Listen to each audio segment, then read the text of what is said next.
সামনে কোন দল ক্ষমতায় আসলে আমরা একটি দুর্নীতি এবং চাঁদামুক্ত দেশ পাবো? এরশাদ ছিলেন এক সময়, হাসিনা আসলেন, খালেদা আসছিলেন, পরপর তিনটা দলই আসছে। আমি চাই দেশ সন্ত্রাস মুক্ত করতে চাইলে জামায়াতকে ভোট দেওয়া দরকার। জি, জামাত পছন্দ করার আগে আপনি কোন দল পছন্দ করতেন? আমি লীগে মনে মনে সাপোর্ট করতাম। আমি আসলে প্রকাশ্যে কোনোদিন রাজনীতিতে হাতে ধরতে ছিলাম না, তো মনে মনে আমি লীগকে আমি সাপোর্ট করতাম। আওয়ামী লীগ এবং জামাতের মধ্যে পার্থক্য কি পেয়েছেন যে আপনি জামাতকে পছন্দ করছেন? জামাতে পছন্দ করে দুর্নীতি আমি মনে করি সব জায়গাতে সবাই করে, তবে জামাতে দুর্নীতি করবে না এটা আমার বিশ্বাস। কারণ এটা বিশেষ এই কারণে, ওরা দুর্নীতি করতে গেলে ভেবে চিন্তা করবে যে জামাত একটা ইসলাম ক্রান্তি দেশ, একটা মুসলিম ক্রান্তি দেশ। এই দেশের জন্য যদিও বা খুন খারাপি বা অন্যায় করতে গেলে তারা একটু বিবেচনা করেই করবে। এই জন্য জামাত আসলে আমি মনে করি দেশটা শান্তিতে থাকবে। সামনে কোন দল ক্ষমতায় আসলে আমাদের দেশ একটি দুর্নীতি এবং চাঁদামুক্ত দেশ হবে বলে আপনি বিশ্বাস করেন? সামনে দেশ বলে আমার কথা হচ্ছে যে জনগণকে তাদের বোঝার থাকতে হবে। আমার কথা হচ্ছে রাজনৈতিক প্ল্যাটফর্মে চেয়ার একটা হয়ে গেছে সিংহাসন, এইখানে যে বসে তারই মতবাদ চেঞ্জ হয়ে যায়। যে বসে এটা টাকার প্রলোভনে হোক আর ক্ষমতার প্রলোভনে হোক, প্রথম অবস্থায় ঠিক থাকে, পরবর্তীতে চেঞ্জ হয়ে যায়। কিন্তু আমরা চাই জনগণকে সাথে নিয়ে সার্বভৌমত্ব রক্ষা করে এমন কেউ সরকারেও আসুক যেটা জনগণের সবার এই 15 কোটি 20 কোটি মানুষের চাহিদা পূরণ করবে। সেটা কোন দল বাংলাদেশে? সেটা কোন দলে আমরা তো এইভাবে অ্যানাউন্স করতে যাচ্ছি না। যে দলেই আসুক, সেটা বিএনপি আসুক, জামাত আসুক, সব দল ঐক্যমতে জোটে আসুক। জি জি। আপনি কেমন আছেন? ভালো আছি। এই যে বলছেন ভালো আছি, সামনে কোন দল ক্ষমতায় আসলে বাংলাদেশের মানুষ একটি চাঁদা আর দুর্নীতি মুক্ত দেশ পাবে? কোন দল কেমতে আসলে? হ্যাঁ, দুর্নীতি এবং চাঁদা হবে না। জামাত। জামাত কেন পছন্দ করেন? জামাত মানে একটু করা আইন। আপনি কি জামাতের ভোট দিবেন না বিএনপির ভোট দিবেন?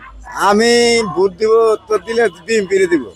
বিএনপির দিবেন, জামাত পছন্দ করতেছেন, এর কারণটা কি? মানে জামাতের আইন খুব করা, এটা আমি জামাত বলতে। পছন্দ না করে বিএনপি করতেছেন, কারণ কি? বিএনপি করতেছি, বিএনপি আমি সমর্থন আছি। সামনে কোন দল ক্ষমতায় আসলে আমরা একটি দুর্নীতি এবং চাঁদামুক্ত দেশ পাবো? বিএনপি ক্ষমতায় আসলে দুর্নীতি চাঁদাবাজ সম্পন্ন আমরা মুক্ত থাকবো। হ্যাঁ, হবে। আচ্ছা, বিএনপির দুইটা ভালো দিক বলেন, যেই দিক থেকে মানুষ বিএনপি করবে।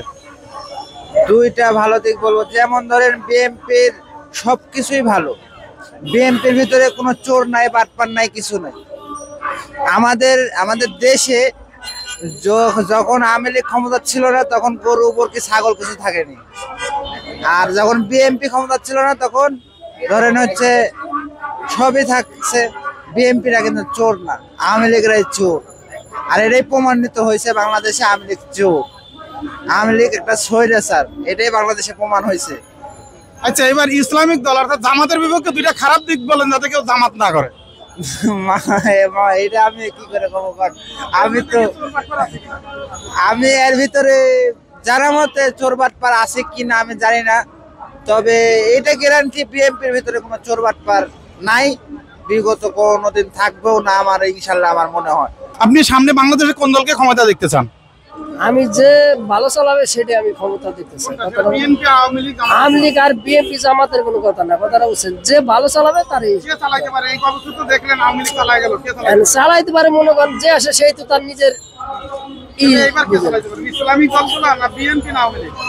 ইসলামী দল না এনে মনে করেন যে ওই যে গাবু আসে বুঝছেন, তারই মনে করেন সেরকম হয়ে যায়, কথাটা বলছেন। এই দেশে ভালো কিরা, এই দেশে তো ভালো কাউরে দেখি না।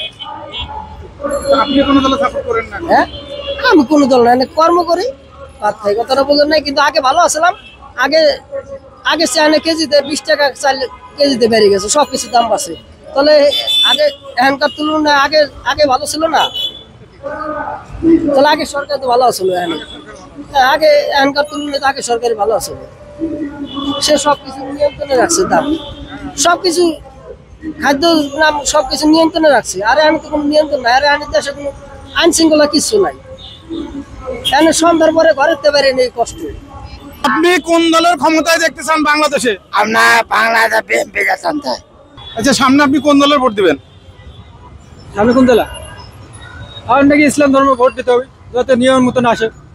আগে কোন দল করতেন? আগে বিএনপি ভোট দিয়েছিলাম। আচ্ছা, বিএনপি বাদ দিয়ে কেন আপনি ইসলামিক দলের দিকে ঝুঁকতেছেন? এখন তো এখন মানুষ কাছে প্রেম লোক ভাট ভালো হবে, ইসলামের চেষ্টা চালাতে হবে। ওরাও ইয়া করছিল, এখন দেখছে এরাও ইয়া করে। এখন ইসলাম ধর্ম এলে নিয়মটা ঠিক আসবে। সামনে আপনি কোন দলকে ক্ষমতায় দেখতেছেন বা কোন দলকে ভোট দিবেন? সামনে নির্বাচন আসলে ভোট দিব মামা, যে কোনো আছে ইচ্ছা, ওটা প্রকাশ করলাম না মামা। প্রকাশ করলাম না, আছে। আচ্ছা, বাংলাদেশে তো আওয়ামী লীগ নাই, নিষিদ্ধের জন্য দাবি তুলতেছে, এখন আছে কি বিএনপি আর ইসলামিক দলগুলো, আপনি কোনটাকে বেছে নেবেন? আমি ইসলামী দলকে বেছে নিব। আগে কোন দল করতেন? আগে জাতীয় পার্টি করতাম। জাতীয় পার্টি বাদ দিয়ে ইসলামিক দলকে কেন পছন্দ করতেছেন? ইসলামী মারা গেলে তো আমাদের ইসলামে আমাদের মাটি দিব, এখন ইসলামী দলকে আমরা ভালোবাসতেই হবে। চাঁদাবাজ দুই একটা দিয়ে ইসলামিক দলের মানুষ পাইছেন? চাঁদাবাদে ইসলামী দলের মানুষ না, ওটা শিবিরে আছে। শিবিরে শিবির আছে? শিবির কবে আপনার কাছ থেকে চাঁদা নিল? চাঁদা নেয় নাই, আমার ইয়ার চারটো ভাইকে মারে ফেলাইছে ঠাকুর ভাই। শিবির চারশো ভাইয়ের মেরে ফেলেছে? কবে মারছে? এটা বলে 5-7 বছর হইলো মনে হয়। 5-7 বছর তো শিবিরের অস্তিত্ব ছিল না, তো শিবির আপনার চারশো ভাইয়ের কিভাবে মারল? জায়গা জমি নিয়ে মারে ফেলাইছে, ওরা শিবির করতে আগে এরকম। মানে শিবিররা মাইরে ফেলেছে না শিবিরকে মারছে, কোনটা? না, শিবিরে মারে ফেলাইছে। আর বাংলাদেশ থেকে দুর্নীতি আর চাঁদা, এই দুইটা জিনিস দূর করতে হলে সামনে কোন দলটা ক্ষমতা আসলে সম্ভব? আমরা তো চাই আমাদের যেন জামাত ইসলামের কোন নেতা হোক, আমাদের সবারই জনগণের মন বুঝুক, এটাই আমার প্রত্যাশা। জামাত ইসলামে কি দুর্নীতিবাদ মানুষ নেই? তারপর দূরে তারা আসলে অনেক মানে নিয়ন্ত্রণ করবে তাদের মানুষের মন মানুষের নামাজ আমাদের নামাজ পড়লে যেমন আমাদের সব নিয়ন্ত্রণ হবে, পাপ থেকে আমরা দূরে থাকবো, এই আশা করছি। আপনি কি ভাইয়ের কথা একমত? সারা জীবন তো ওয়াজ শুনতেছেন, 5 ওয়াক্ত নামাজ কি শুরু করছেন না পড়েন? নামাজ পড়ছি। আজকে যে ওয়াজ শুনলেন, এখান থেকে আপনি কি শিক্ষা নিয়ে বাসায় ফিরতেছেন? হ্যাঁ, নামাজ রোজা ভালো সত্য কথা চলার জন্য এইসব লেগে দাদা শুনতে এসেছি। এখন থেকে কি 5 ওয়াক্ত নামাজ পড়বেন? পড়ি পড়ো। সামনে বাংলাদেশে কি আপনি ইসলামিক দলের ক্ষমতা দেখতে চান না অন্য কোনো দল? না, ইসলামী দল ক্ষমতায় দেখতে চাই। জি, ইনশাল্লাহ ভোট দেবো। এই ওয়াজ শুনলেন, কি শিক্ষা নিয়ে বাসায় ফিরতেছেন? এই ওয়াজ থেকে আমি একটাই শিক্ষা নিলাম যে আমরা কিভাবে ইসলামী অনুযায়ী জীবন গঠন করব এবং আমরা কিভাবে সিয়াম পালন করব, কিভাবে আমরা কিগুলো সিয়ামে কি কি বর্জনীয় কি করণীয় সেগুলাই বিশেষ করে শিখলাম। আপনি নামাজ পড়েন? জি, আমি নামাজ পড়ি। আপনি কি নিয়ে ফিরতেছেন? জি, আসসালামু আলাইকুম। এখান থেকে কি শিক্ষা নিয়ে বাসায় ফিরতেছেন? ইসলামের শিক্ষা নিয়ে কথা, ইসলামের শিক্ষা নিয়ে নামাজ পড়েন? নামাজ পড়ি, আল্লাহর প্রিয় দর্শক শুনলেন। আসসালামু আলাইকুম ওয়া রাহমাতুল্লাহ। ওয়ালাইকুম আসসালাম। আমরা সবসময় ওয়াজ শুনতেছি, ইউটিউবে শুনতেছি এবং দেখতেছি, কিন্তু আমাদের বেশিরভাগ ইয়াং জেনারেশন নৈতিকতার পরিবর্তন হচ্ছে না। এটার কারণ কি? আর আজকে ওয়াজ শুনে কি শিক্ষা নিয়ে বাসা যাওয়া হচ্ছে? ভালো শিখে পাইলাম। 5 ওয়াক্ত নামাজ পড়া হয় না, 5 ওয়াক্ত নামাজ পড়া হয়। আজকে থেকে কি হবে বলে মনে হচ্ছে? ইনশাআল্লাহ, হ্যাঁ? ইনশাআল্লাহ। ইনশাআল্লাহ। আর আপনি কি নিয়ে বাসায় ফিরতেছেন এখান থেকে?